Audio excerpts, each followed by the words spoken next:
Hangout Nerds, Anga Studios. Thank you so much for having us. This is where we are. This is what we're doing.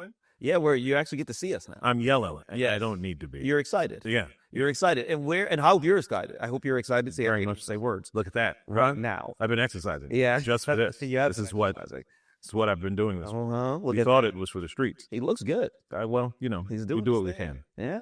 But we're here, Knockout Nerds. It's your favorite podcast, my favorite podcast, and we are here to talk about the knockouts and the nerds. I'm Darryl Charles. I'm going to talk about nerdy stuff. I'm Setoiyo. I'm going to talk about the knockouts.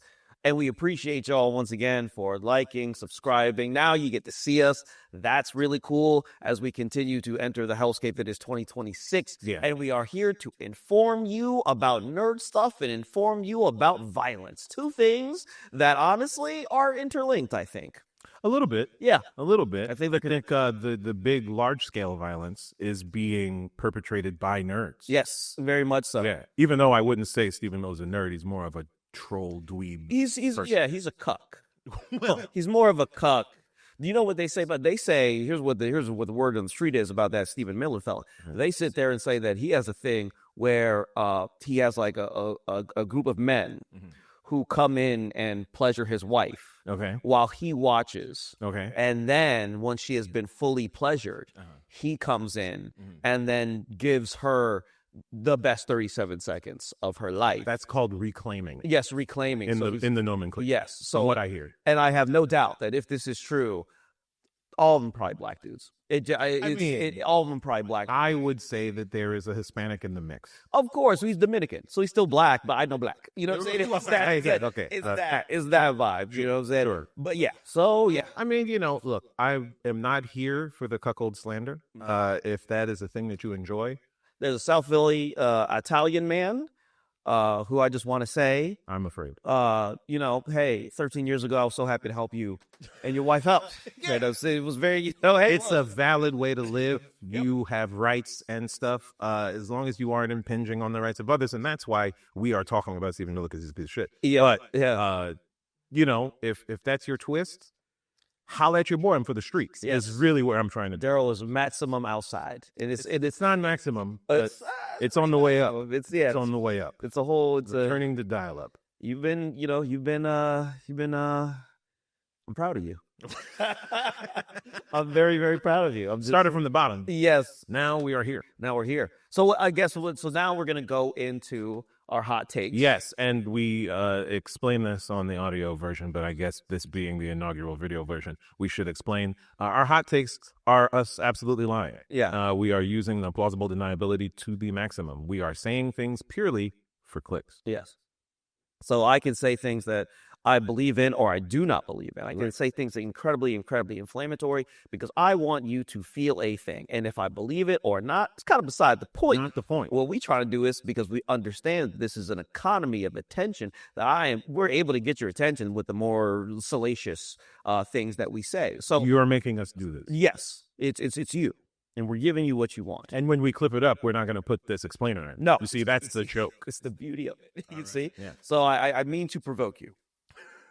I do mean this very seriously. And my hot take is, and I just want to say this right now, to the whites, to you whites who have MAGA parents or Republican parents, stop inconveniencing your friends and wasting their time by trying to convince them that your parents are okay people. This is a dumb conversation. I've had it done to me, which feels like violence. Oh, it happens so often after a comedy show. Oh God, they love to come up to you and just tell you about how, oh, my dad would love your humor, but he doesn't think you should have rights. It's a dumb game. We don't like the game. Like, stop. Why? First of all, here's my thing, right? I don't care about your parents. Never will. Never will. Don't need to know who they are. But you're here, and I guess that's fine, right? But there is no need for you to convince me that your dad is a salt of the earth, would give you the shirt off the back. Meanwhile, he has no issue with children being disappeared from their families and white ladies being shot in the street. He thinks that's good because he don't like your mom, okay? And he wishes, yeah. He don't like your mama, but your mama reminds him of his mama. Uh-huh. And he don't like her either. But that's why he stays. Yeah. And that's why you've never seen the light in your mother's eyes. You've never seen it. You've never seen it. So when you come in and you try to tell people about your family and your parents, listen, I get it. I'm kind of spoiled. My mom's an amazing woman. And I love talking about my mom. I really, really like it. She's an incredible individual. She's very, very thoughtful. She's incredibly, incredibly funny. And she doesn't have dog shit politics. So I understand that I'm coming from a position of privilege that I can sit there and boast about my mom and you can't. How are you so brave? Yes, to say such things? Yes, yeah. So you don't have to do it. You don't have to do it. Just live in your familial shame. Yeah, and the familial shame is definitely a thing to harp on. Because I will say, it's not your responsibility to make these people good people. No. But it is way more important that you talk to them than I talk to them. You see how dark their skin is. Yep. They won't believe a goddamn thing I have to say. Not to mention, the fact that I'm eloquent is offensive to And that, in fact, well-spoken actually means that you're insulting them. Yeah. You're being very rude. It's more important that a person they love inconvenience Thanksgiving. Yes. It's way more important that, like, no birthday should they have peace. Yes. And again, that's so big. I've been yelling that forever. Don't let them have peace. Please, you must, if you choose to be in contact with them, terrorize them like they vote for people who then terrorize the citizen. Every time you think you want to come up to me and tell me about them, swallow that. Yes. Feel shame, and then call them on the phone and tell them that they're terrible. That's the only way we're going to make the world better. Yeah, you have to shame your parents. They've been told that they're good people. They're not good people. By you. Yes, by you. I mean, get it. Yeah. You know, they changed your diapers. They paid for you to, get your dick sucked that one time. Yeah, they made you emotionally avoided. I understand. Okay, they did a lot for you. Yeah, but it's your responsibility. Yeah. Sorry, we have to parent our parents, but Yeah. that's the lot you're dealt. Yeah, so please stop. All right, my hot take. Jill Scott's back, baby. Isn't she? Talking about fucker. Woo! Oh, we love a Philly woman. I gotta tell you. What a time to be alive. What a time. What a time. I saw her at the Kimmel Center. Okay. And I still feel the tingles that were in my body when she was hitting them notes. She's so amazing. And not to mention, Huh? Jill, hey, she knows. Hey, Yeah. Jill, hey, listen. Miss Scott. Respectfully, Miss Scott, thank you and yes. Oh my God. All day, every day, even on the huh? You Gem of a woman. I'll let you put it in it. Hey, please. Okay. I'll ask for more. I will thank you for whatever you would like to do. Hey, If that's what you like. Or if you want to thank me, I don't care. Listen. Thank you. And I can't wait for the music. Yeah, That's also what I wanted to say. we both. My body and my mind are ready. Are your ears ready? Yeah. Yeah. You Please. put whatever you want in my ears. Yep. I will not wash it out. I will take it in me. I want to have your child. Yeah, exactly. I'm ready to start a family.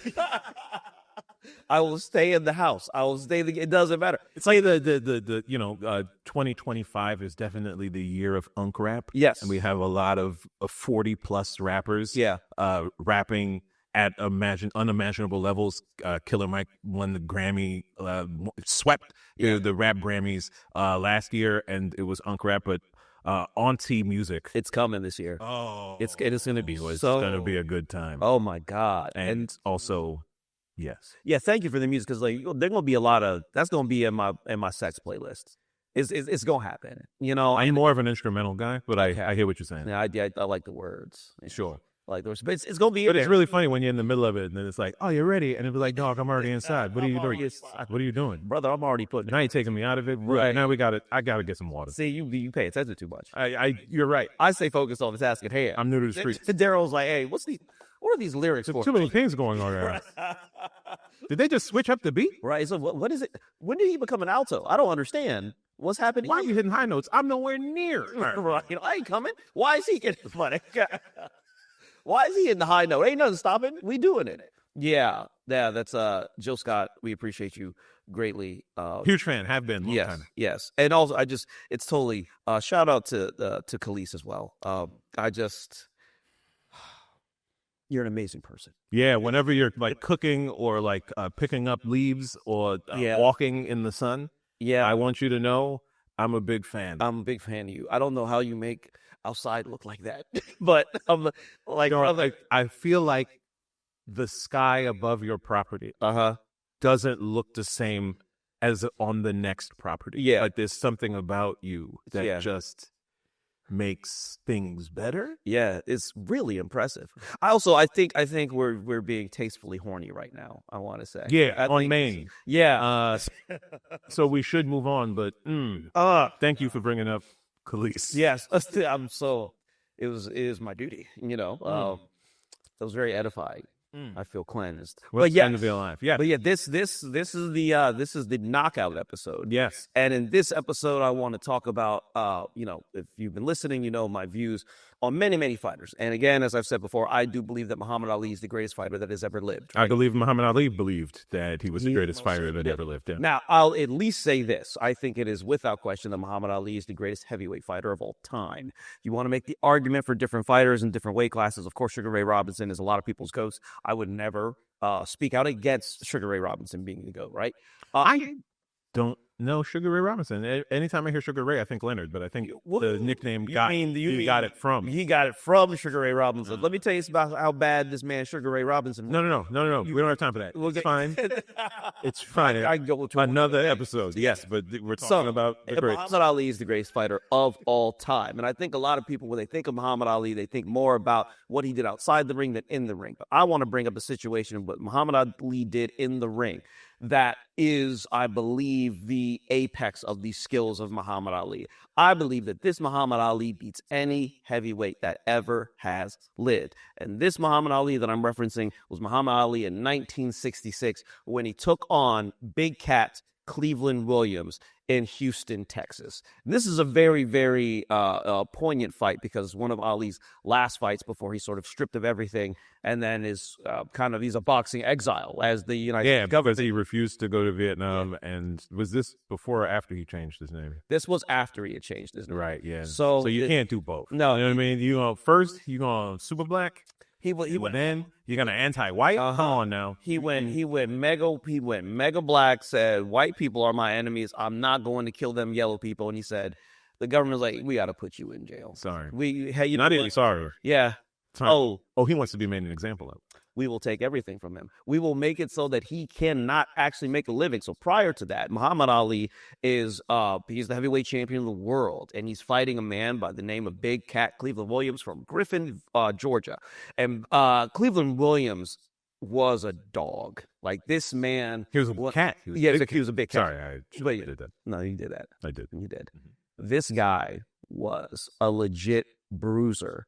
He was a guy who literally he had the Sonny Liston effect. He could knock people out with a jab. Everybody got caught by Cleveland Williams. And Cleveland Williams gave Sonny Liston a hard time. He fought Sonny Liston twice. He did lose both times. One of them under kind of like dubious circumstances where people think that Sonny Liston sort of did something to his gloves, rubbed it in Cleveland Williams' eyes, and Cleveland Williams couldn't see, thus getting knocked out. No, that's the kickboxing. Yeah.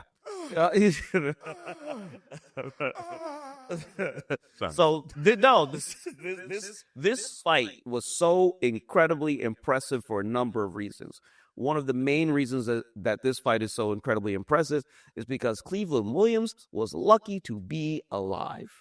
2 years prior to this, in 1964, Cleveland Williams was pulled over by a police officer. I believe the man's name was Dale Whitten. Oh, boy. And good old... Sounds like it never works out well for a particular set of people. And Dale Whitten was convinced that Cleveland Williams had been speeding. And apparently, there was an altercation that ensued. And as was reported, the gun somehow just went off twice into Cleveland Williams, shooting him once in the stomach and shooting him in his hip. I believe we would call that an officer-involved shooting. He feared for his life.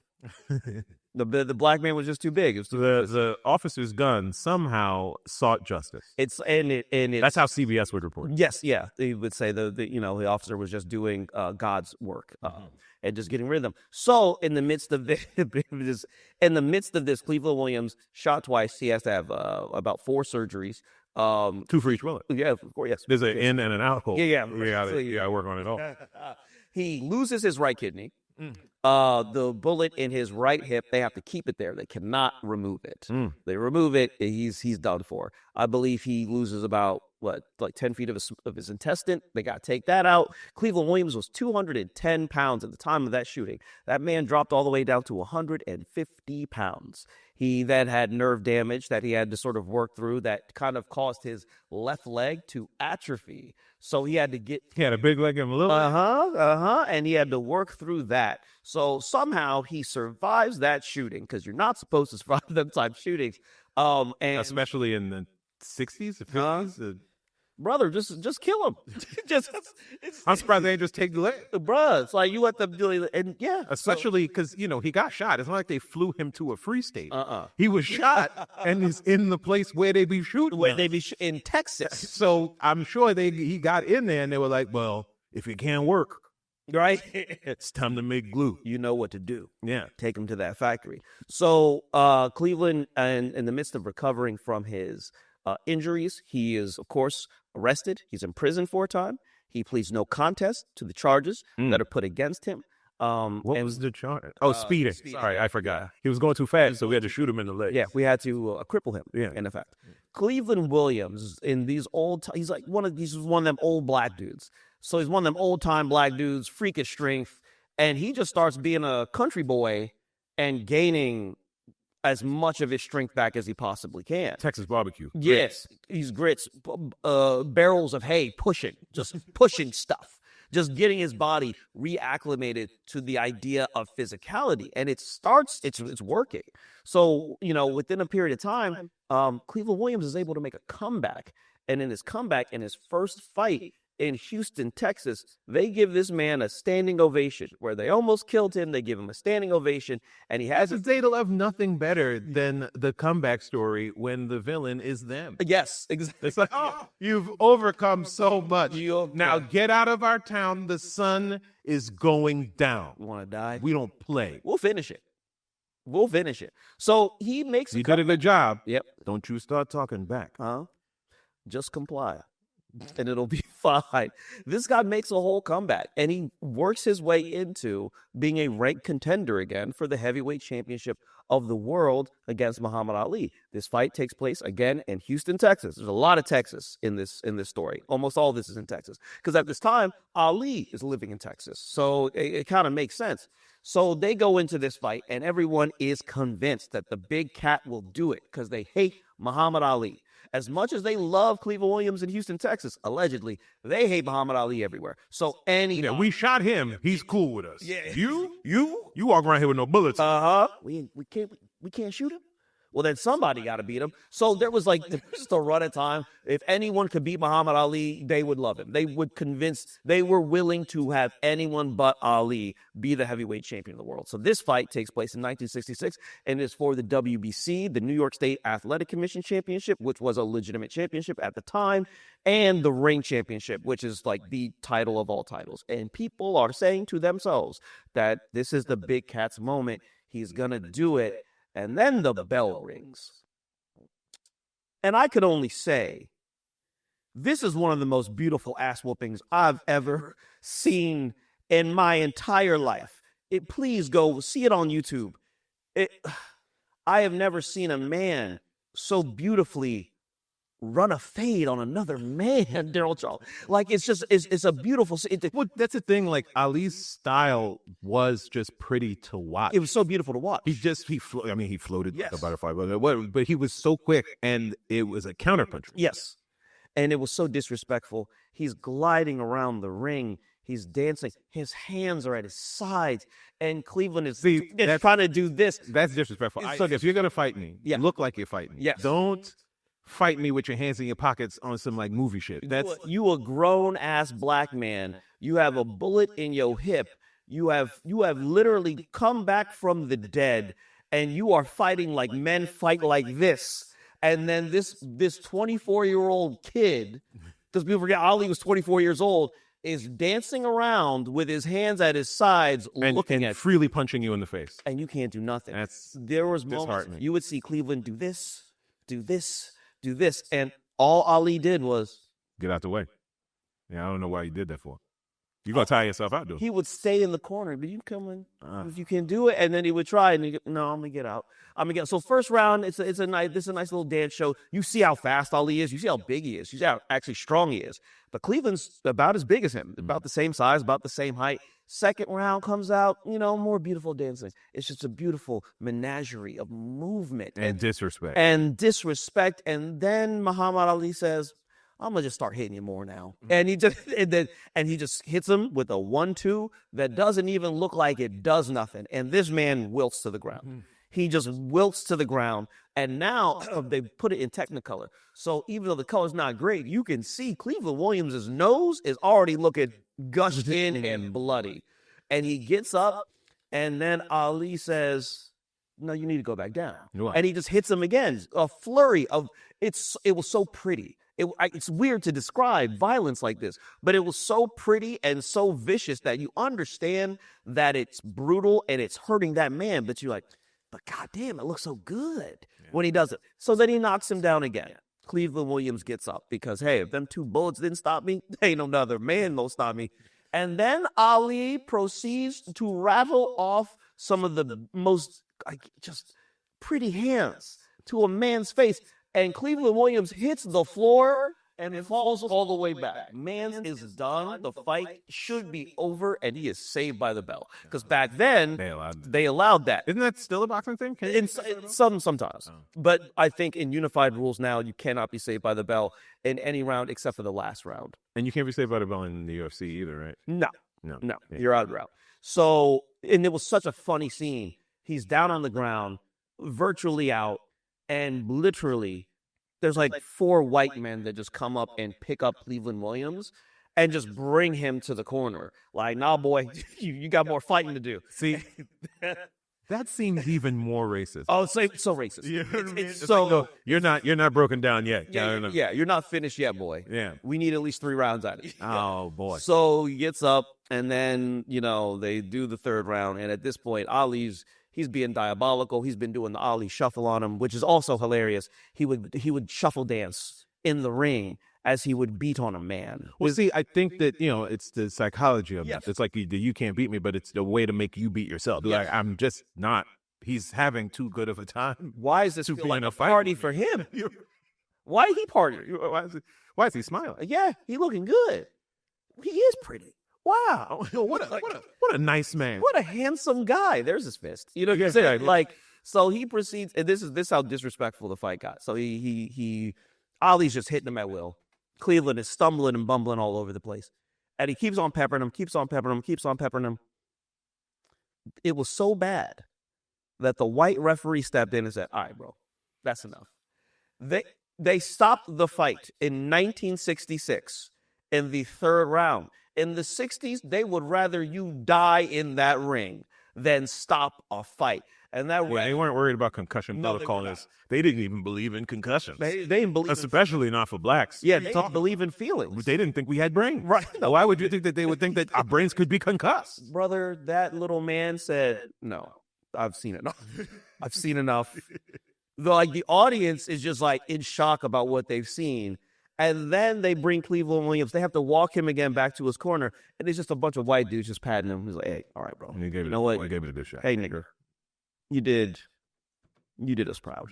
And I bring that fight up. It's such a delicious fight to watch. It's only 8 minutes. You can catch it on YouTube because literally, if you want to understand how uniquely talented and great Muhammad Ali is, you want to send someone that fight because I think that's the Ali that everyone should really sort of think of. There are other versions of Ali too, but I'm like, no, that's the best version. Which was the fight where he put his hands up on the guy on the ground?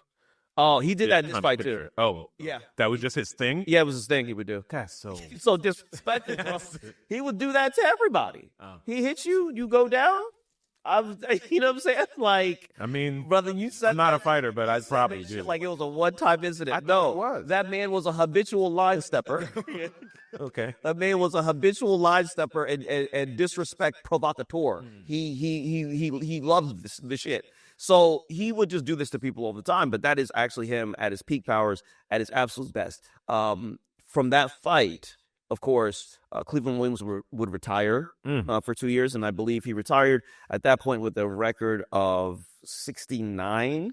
That's too many fights. 69-9-2. That's so he has too 2 many draws. fights. Oh yeah, and then within 2 years, because again, 80 fights. yeah, that's when he retired. That's the first time he retired. And you would think, oh, he gets to go off into that good night. No, because he needs to make money. Yeah, but Cleveland Williams taxes, baby. He comes back 2 years later, and he has what? I think another 14 some odd fights. He retires with 82 victories, 12 losses, and I think 3 draws.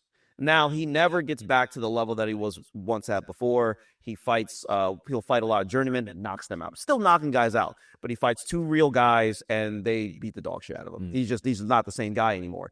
And, you know, he just goes and retires and leads a very, very quiet life. And he eventually dies. A motorist hit him in 1999. And that motorist's name? The same cop. Dale Widget. You know what's so funny? This is what's so crazy about this shit, right? It was his son. Yes. But no, he dies in 1999 as a result of his injuries. But in the lead up to that fight, forgot to bring this up, in the lead up to the fight with Ali, the man who almost ended his life pulled up to the fight. And they hugged it out. And they both said, no hard feelings. I'm sorry. You shot me. I'd have punched that guy in his mouth. I personally, but you know. You shot me twice. It was a different time. You shot me twice. Hard feelings. Yeah. Like very hard feelings. Yeah, very much. And also this, because I want to have empathy for like, oh, you forgave the man who tried to murder you. He had to. He was still in Texas. Yes, fact. Ali would never. No. Ali would never. But yeah, that is the story. Please go look up that fight. It's so fun that it almost doesn't look real. Because most fights don't look like that. Like boxing, when you watch Rocky, I'm convinced it's like, no, yeah, Ali was the basis for all that Rocky shit, obviously, with the fight with him and Chuck Wepner. But it's like, no, when people think about boxing before Mike Tyson, they thought about Muhammad Ali, and no fighters really look like that. So when they would watch a lot of other fighters, they'd be like, I hate boxing. They're just hugging each other. This guy was just dancing on people, styling on them, and concussing them. It's beautiful. Yeah. It's beautiful. Well, please go watch that fight. And speaking of please like, share, and subscribe to the Knockout Nerds, Setoiyo. Where can the people find you? Thank you so much for tuning in. You can find me on all social media platforms at Setoiyo1, Setoiyo1. That's on TikTok while that thing still lasts. Instagram, Meta, all the Meta stuff, whatever. And then you can download my comedy album, The Foreigner, that's on Spotify, Amazon, Apple Music. And please buy tickets right now.